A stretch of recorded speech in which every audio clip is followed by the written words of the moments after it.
Lakukanlah 5 hal, setelah itu lakukan dosa sesukamu. Di dalam kitab Kunuzul Hikmah halaman 135 disebutkan,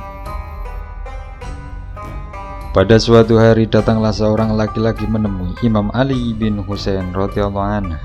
Laki-laki tersebut berkata kepada Imam Husain, "Aku adalah seorang laki-laki yang selalu berbuat dosa. Aku sangat tidak kuat untuk tidak melakukannya. Oleh karena itu, berilah aku nasihat atas keadaanku ini." Mendengar perkataan laki-laki tersebut, Imam Husain menjawab, "Lakukan 5 hal, setelah itu lakukan dosa sesukamu." Yang pertama, jangan sekali-kali kamu memakan rezeki dari Allah. Setelah itu, lakukanlah dosa sesukamu.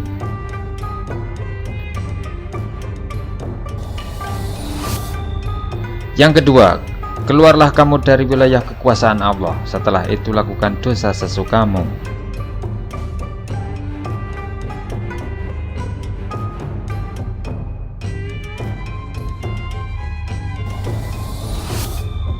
Yang ketiga, carilah tempat di mana Allah tidak dapat melihatmu. Setelah itu lakukanlah dosa sesukamu.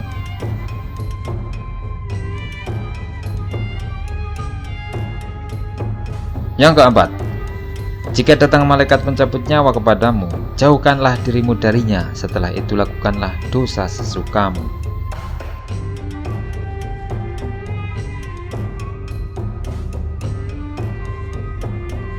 Dan yang kelima, jika nanti malaikat azab memasukkanmu ke dalam neraka, janganlah engkau mau dimasukkan ke dalamnya.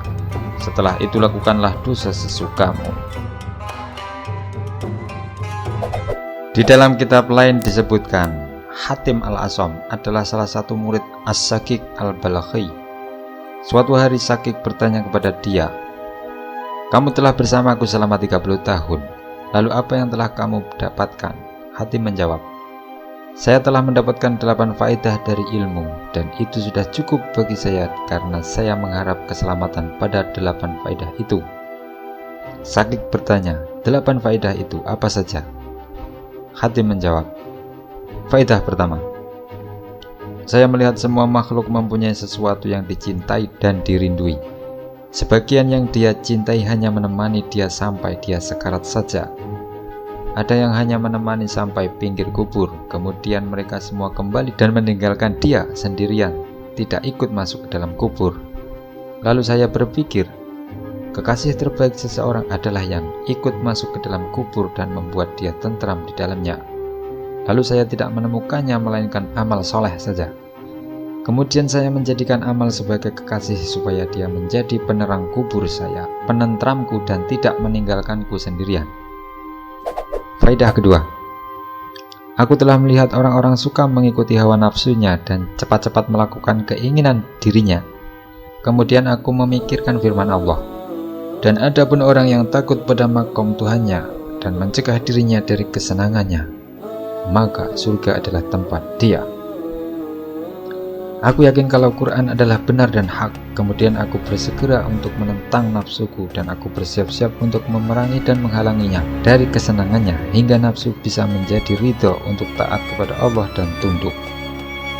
Faedah ketiga, aku melihat masing-masing orang berusaha mengumpulkan harta dunia, kemudian mereka menimbunnya dengan tangannya tergenggam. Kemudian aku memikirkan firman Allah, "Apa yang ada pada kalian hancur dan apa yang ada di sisi Allah adalah kekal." Kemudian aku serahkan harta dunia yang aku peroleh untuk keridhaan Allah, lalu aku bagikan kepada orang-orang miskin, supaya harta tersebut nanti menjadi simpananku di sisi Allah.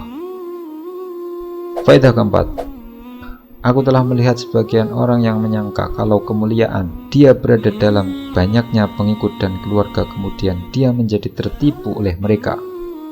Ada yang menyangka kalau kemuliaannya ada dalam banyaknya harta dan banyaknya anak, sehingga dia membanggakan itu semua. Yang lain menyangka kalau kemuliaannya ada dalam mengambil harta orang lain, menzalimi dan mengalirkan darah mereka. Kelompok lain berkeyakinan kalau kemuliaan mereka ada dalam menghambur-hamburkan harta. Kemudian aku memikirkan firman Allah, "Sesungguhnya paling mulia kalian di sisi Allah adalah yang paling bertakwa." Kemudian aku memilih ketakwaan dan aku yakin kalau Quran adalah hak dan benar, dan semua sangkaan mereka adalah salah dan batal. Faedah kelima, aku melihat orang-orang saling menghina dan menggunjing. Lalu aku menemukan sebabnya adalah karena rasa hasud, kedudukan, dan ilmu. Kemudian aku memikirkan firman Allah, kami telah membagi penghidupan mereka kehidupan dunia. Kemudian aku tahu kalau bagian itu adalah dari Allah di zaman azali dulu. Lalu aku tidak menghasuti seseorang dan aku ridho pada bagian yang Allah berikan.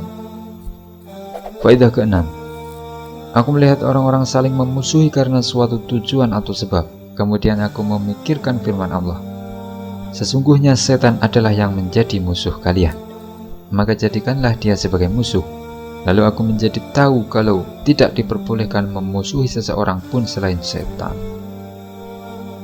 Faedah ketujuh, aku telah melihat masing-masing orang bersusah payah membanting tulang mencari makan dan penghidupan hingga mereka jatuh dalam perkara subhat dan haram, dan mereka menghinakan diri dan menghancurkan harga dirinya. Kemudian aku memikirkan firman Allah, dan tidaklah dari hewan di bumi ini melainkan pada Allah rezekinya.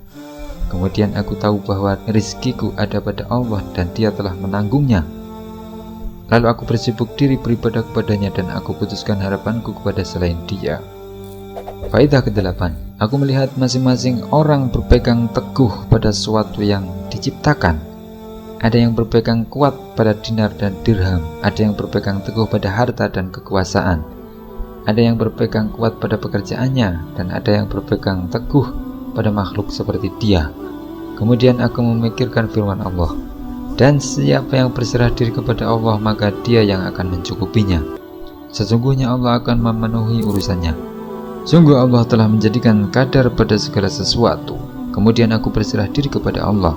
Dia adalah zat yang mencukupiku dan yang paling baik dijadikan sebagai mengurusi adalah Dia.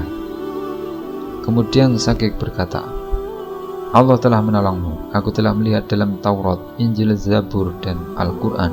Kemudian aku menemukan dalam keempat kitab itu berputar pada ke-8 faidah itu. Jadi, barang siapa yang mengamalkannya, maka dia telah mengamalkan keempat kitab itu. Ayyuhal Walad, halaman 11-13.